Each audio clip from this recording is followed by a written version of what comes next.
Salam sejahtera Bapak Ibu Saudara-saudara yang kekasih dalam Tuhan Yesus Kristus. Kita berjumpa kembali dalam Renungan Harian Toraya di hari Selasa tanggal 4 Mei 2021. Bersama-sama kita akan membaca dan merenungkan firman Tuhan. Mari berdoa mohon pertolongan Tuhan. Ya Tuhan Allah Bapa kami dalam surga, kami bersyukur kepadamu atas hari karunia-Mu. Kami akan membaca dan merenungkan firman-Mu untuk menuntun langkah kami. Mohon terangi hati dan pikiran kami ya Roh Kudus, agar kami boleh memahami dengan benar. Dalam nama Tuhan Yesus kami berdoa. Amin. Bacaan kita dari kitab Yakobus pasal 3 ayat 13 sampai ayat yang ke-18. Hikmat yang dari atas.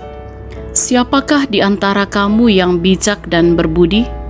Baiklah ia dengan cara hidup yang baik menyatakan perbuatannya oleh hikmat yang lahir dari kelemah lembutan. Jika kamu menaruh perasaan iri hati dan kamu mementingkan diri sendiri, janganlah kamu memegahkan diri dan janganlah berdusta melawan kebenaran. Itu bukanlah hikmat yang datang dari atas, tetapi dari dunia, dari nafsu manusia, dari setan-setan.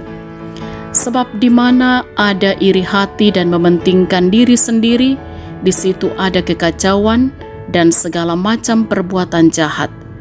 Tetapi hikmat yang dari atas adalah pertama-tama murni, selanjutnya pendamai, peramah, penurut, penuh belas kasihan, dan buah-buah yang baik, tidak memihak dan tidak munafik. Dan buah yang terdiri dari kebenaran ditaburkan dalam damai untuk mereka yang mengadakan damai. Amin. Tema renungan kita, pembawa damai, Toumba Kamarampasan. Saudara-saudaraku yang diberkati oleh Tuhan, ada seorang pemuda yang kehadirannya sangat ditunggu-tunggu oleh sekelompok orang. Namun sayang, hari itu ia tidak bisa menghadiri pertemuan. Sekelompok orang itu merasa ada yang kurang tanpa kehadiran pemuda itu. Mengapa dia dicari? Ternyata pemuda itu adalah sosok yang bisa membuat suasana menjadi damai. Dalam Yakobus pasal 3 ayat 13-18 mengingatkan dengan tegas bahwa iri hati dan mementingkan diri sendiri muaranya adalah kekacauan dan segala kejahatan. Iri hati dan mementingkan diri sendiri berasal dari hikmat dunia, dari nafsu manusia dan setan-setan. Suatu sikap batin yang bertentangan dengan hikmat dari atas. Kualitas hikmat dari atas adalah murni, pendamai, peramah, penurut, penuh belas kasihan dan buah-buah yang baik, tidak memihak dan tidak munafik. Semua itu dilakukan dengan cara dalam damai. Orang yang memiliki hikmat dari Allah tidak akan mendatangkan perselisihan, tetapi akan hidup dalam kedamaian. Sedangkan hikmat dari dunia adalah orang-orang yang jiwanya dipenuhi kesombongan, iri hati, dengki, dan selalu hidup dalam perselisihan, bahkan seluruh hidupnya dipenuhi oleh keinginan-keinginan untuk berbuat jahat. Saudara-saudaraku yang diberkati oleh Tuhan, karena itu, jadikanlah kehadiran kita menjadi kehadiran yang membawa damai bagi orang lain. Ciptakanlah damai bagi orang-orang di sekitar kita dan bukan menjadi pembuat kekacauan.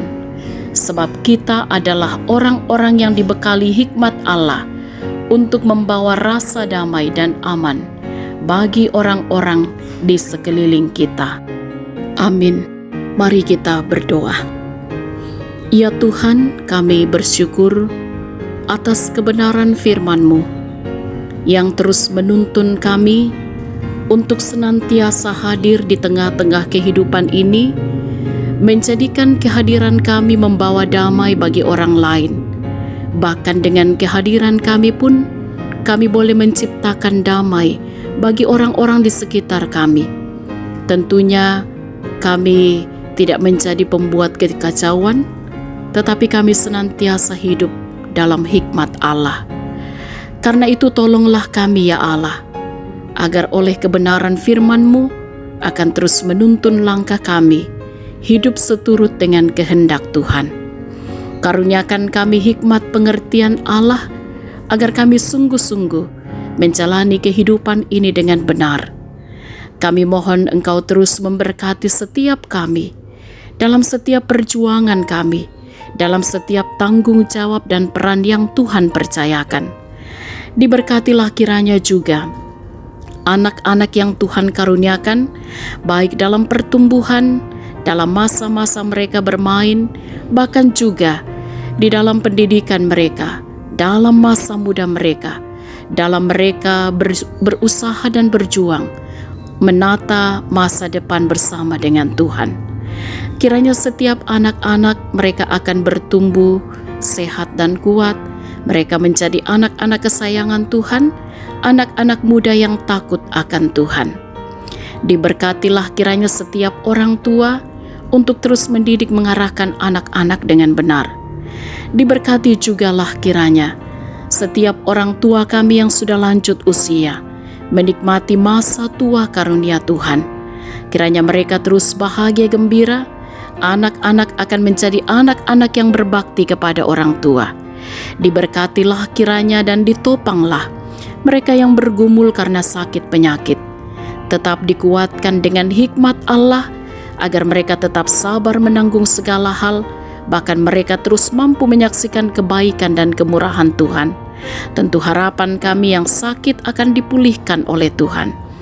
Juga yang berduka cita akan dikuatkan dan dihiburkan oleh Tuhan. Bahkan kami bersyukur dengan saudara-saudara kami yang boleh menikmati pertambahan usia, kesuksesan, keberhasilan yang mereka boleh raih. Kami percaya semua hanya karena anugerah Tuhan. Karena itu, biarlah sukacita yang boleh dirasakan juga terus mereka alami, dan mereka pun juga mampu terus menyaksikan kebaikan dan kemurahan Tuhan dalam segala hal. Bapa kami dalam surga, kami mohon Engkau terus memberkati majelis gereja, pengurus OIG, pengerja gereja, bahkan juga panitia yang ada di tengah-tengah jemaat Tuhan untuk mengemban tanggung jawab pelayanan dengan benar. Kami berdoa kiranya Tuhan juga terus memberkati bangsa yang kami cintai di tengah-tengah berbagai situasi yang dihadapi. Kiranya oleh kemurahan Tuhan, para pemimpin bangsa kami akan juga terus mampu memimpin bangsa ini dengan benar. Ya Tuhan, kami mohon jaga lindungi kami sepanjang hari ini, bahkan sepanjang hidup yang Tuhan masih karuniakan. Mohon ampun untuk segala dosa kami, sempurnakan doa kami. Dalam nama Tuhan Yesus kami berdoa. Amin. Saudara-saudaraku, sahabat renungan harian yang diberkati oleh Tuhan, selamat beraktivitas, tetap semangat, tetap jaga kesehatan. Salam sehat, Tuhan Yesus berkati.